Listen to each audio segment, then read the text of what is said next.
ప్రజలు నశించుకోకుండా సువార్త ప్రకటించి కొంతమంది అయినా వారు పడిపోకుండా నశించుకోకుండా నాశనంలోనికి నరకంలోనికి అగ్నిగుండంలోనికి వెళ్ళిపోకుండా సువార్త ప్రకటించి వారిని రక్షించాలనే ఉద్దేశంతో మంచి ఆలోచనతో తపనతో చేస్తున్నటువంటి ఈ వెల్లాడ క్రిస్టియన్ అసోసియేషన్ సభ్యుల కార్యక్రమాన్ని రన్ ఫోర్ జీరస్ అనే కార్యక్రమాన్ని ఏర్పాటు చేసి ఈ విధంగా నా పట్టణంలో నశించుకోకూడదు, మా వెల్లాడ అంత ప్రజలందరూ దీవించబడాలి, ఆశ్రయించబడాలి.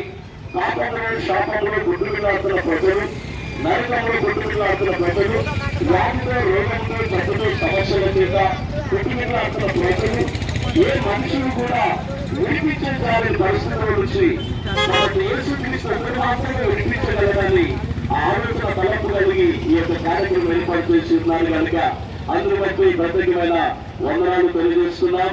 సంగమా ప్రజలారా, వెల్లాడ పట్టణం ప్రజలారా గమనించవలసిన విషయము, మరి మీరందరూ కూడా ఆలోచన విషయం చేయాల్సిన విషయం ఏంటంటే ఒకనాడు మనం ఈ లోకము విడిచి వెళ్ళిపోతుంటాం. మరి ఎక్కడికి వెళ్ళిపోతాం అనేది ప్రతి వారికి సమాధానం అనేది లేదు. ఈ లోకంలో జీవించడం బతికేది కొన్ని రోజులు మాత్రమే. ఎన్ని రోజులు బతుకుతున్న మన గ్యారెంటీ కూడా లేదు. ఇక నిలబడిన వారే కానీ, మన ప్రయాణం చేస్తున్న వారే కానీ ఇంటికైనా మన గ్యారెంటీ కూడా లేదు. అలాంటి జీవితం మనది కాబట్టి ఈ రోజులో ఒకసారి ఆలోచన చేసినట్లయితే మనుషులను పాపం నుండి విడిపించిన వారు ఎవరు అని ఆలోచన చేసినప్పుడు, గత పరిశోధన చేసినప్పుడు రక్తం అర్పించడానికి పాప నివారణ లేదు అని ప్రతి ఒక్క గ్రంథము చెప్పబడుతున్నది. అందుకే రక్త ప్రోక్షణ ద్వారానే పాప నివారణ ఉన్నది.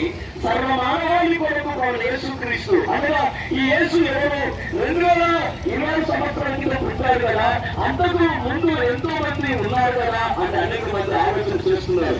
అసలు యేసు ఎందుకు ఈ లోకానికి 2020 సంవత్సరం పుట్టాడు అంటే, ఈ లోకంలో దేవుడు మనుషుల్ని ఈ లోకాన్ని తయారు చేసినప్పుడు ఆ యొక్క ప్రజలు పరిశుద్ధంగా, పవిత్రంగా, నీతిమంతులుగా ఉన్నారు. కానీ దేవుడి యొక్క మాటను ఎప్పుడైతే దాటేసి వెళ్ళిపోయారో పాపంలో పడిపోయారు. కానీ దేవుడే ఈ లోకాన్ని తయారు చేస్తున్నాడు కాబట్టి, మనుషులందరూ తయారు చేస్తున్నారు కాబట్టి, పాపము చేసిన వాడు నరకానికి వెళ్ళకుండా, అగ్నిగుండం వెళ్ళకుండా తప్పదు కాబట్టి ఆయన పిల్లలమైన మనల్ని బ్రతికించుకోవడానికి వాక్యమైన ఆయన, ఆత్మైన ఆయన లోకానికి రావాలి అంటే ఆయనే బలియాగం కావాలి. మరి ఆయన వాక్యమైనాడు కదా, ఆత్మైన ఆయన శరీరము మాంసము లేదు కాబట్టి ఆ శరీర మాంసము ధరించుకొని లోకానికి రావాలి.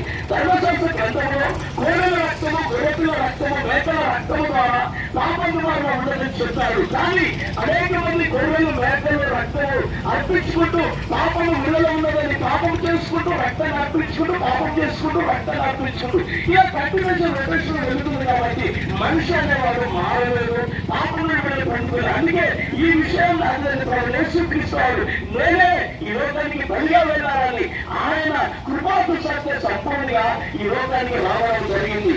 అందుకే వాక్యము దేవుడు, ఆ వాక్యమే దేవుడు అయినాడు. ఆదిలో ఉన్న ఆయన మరి 2020 సంవత్సరం కింద ఎలా పుట్టాడు అంటే ఆయన యేసుక్రీస్తు చాలా మంది మొదటి దేవుడు కదా అనుకోరు. కాదు నా బిడ్డలారా, కాబట్టి ఆయన సృష్టికి ముందున్నవాడు, సృష్టిని తయారు చేసినవాడు, శరీరాన్ని ఈ లోకానికి రావడం జరిగింది కనుక ఆయన నరావతరిగా మనుష్య కుమారుడిగా ఈ లోకంలో జన్మించి ఆయన ఆశ్చర్యకరుడు, ఆలోచనకర్త, నిత్యుల తండ్రి, సమయకర్త, అధిపతి అతని పేరు పెట్టబడ్డది. అందుకని జన్మించి అనేకమైన ఆశ్చర్య కార్యాలు చేశాడు. ఏమి ఆశ్చర్య కార్యాలు చేశాడు కాబట్టి చెడు వారికి చెవులిచ్చాడు, అతని కాళ్ళు ఇచ్చాడు, అది చనిపోయిన వారిని తిరిగి లేచాడు, ఎన్నో అద్భుతాలు చేశాడు. రక్తస్రావ స్త్రీగాని కాబట్టి ఏ రోగంతో, వ్యాధితో, జబ్బుతో ఉన్న వారందరినీ సంపూర్ణ స్వస్థత అనుగ్రహించి ఆయన శక్తిని కనపరుచుకున్నాడు. అంతేకాకుండా స్వార్థ ప్రకటించి ఆయన రాజ్యాన్ని గురించి బోధించి ఆయన స్వార్థ ప్రకటించి నేనే మార్గము, సత్యము, జీవము, నా దారిన తప్ప ఎవరు తండ్రి ఎందుకు చేరలేడు అని ఆయన మాట్లాడడం జరిగింది. అంటే ఇప్పుడు పరలోక రాజ్యానికి మనం వెళ్ళాలి అంటే, ఆ నిత్య రాజ్యంలో మనం వెళ్ళాలంటే యేసు మార్గమై ఉన్నాడు. ఇది మతము కాదు, ఇది మత మార్పిడి కాదు.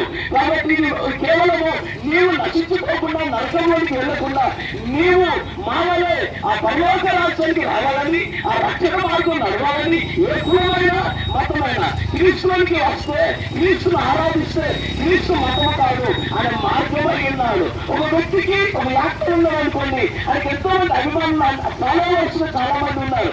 మరొక అభిమానులు ఎప్పుడైతే ఫాలో అవుతున్నామో మిగతా వారిని విడిచిపెడతారు. అలా యేసుక్రీస్తు గురించి తెలుసుకొని యేసుక్రీస్తు ఎప్పుడైతే తెలుసుకున్న వారందరూ ఆయన మాత్రమే ఆరాధిస్తున్నారు. కాబట్టి కులము, మతము, వాక్యము తేడా లేకుండా యేసును ఎప్పుడైతే మనం విమర్శిస్తామో అప్పుడు మాత్రమే అద్భుతంగా జీవించబడతావు. నువ్వు అదేవిధంగా మానసిక శక్తులతో, చర్మ శక్తులతో, చిన్నతనంతో, ఏ రోగంతో జరుగుతూ ఉన్నా, ఎలాంటి సమస్యలతో ఉన్నా, మానసిక ఇబ్బందులతో ఉన్నా, భార్య సమస్యలు, అన్నదమైన సమస్యలు, ఈ రోజు ఎన్నో మానసిక రూపం శక్తుల నుండి విడుదల ఒక ప్రభువైన యేసుక్రీస్తు మాత్రమే చేయగలడు. హల్లెలూయా, హల్లెలూయా.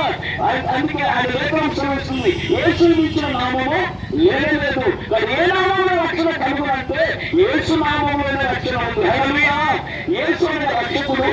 ఈ వార్త విని నువ్వు రక్షింపబడి మానవలసిన హృదయాన్ని మార్చుకొని ప్రభు యేసే నిజదేవుడని, లోక రక్షకుడని, నా కొరకు మరణించి నీ లేచి నీ నోటితో నువ్వు వెతుకుంటే రక్షింపబడితే అవి పర్వత రాజ్యానికి చేర్చబడుతుంటారు. హల్లెలూయా, హల్లెలూయా, హల్లెలూయా. అలా యేసయ్యను అద్భుతంగా యేసుక్రీస్తును తెలుసుకొని ఆయన ఆరాధించండి. కాబట్టి ఈ జీవితంలో ఒక యాత్ర లాంటిది. కొద్ది నిమిషాలు మాత్రం మనం ఇక్కడ ఉంటాం, కొన్ని గంటలు ఉంటాం, కొన్ని రోజులు ఉంటాం, తర్వాత వెళ్ళిపోతాం. కాబట్టి ఎవరు నశించుకోకుండా ఒకసారి గమనించుకొని, గ్రహించుకొని, యేసుక్రీస్తు సత్యాన్ని తెలుసుకొని ఆయన పూజించండి. అద్భుతంగా దీవించబడతారు, ఆశించబడతారు. మాట్లాడేవాడు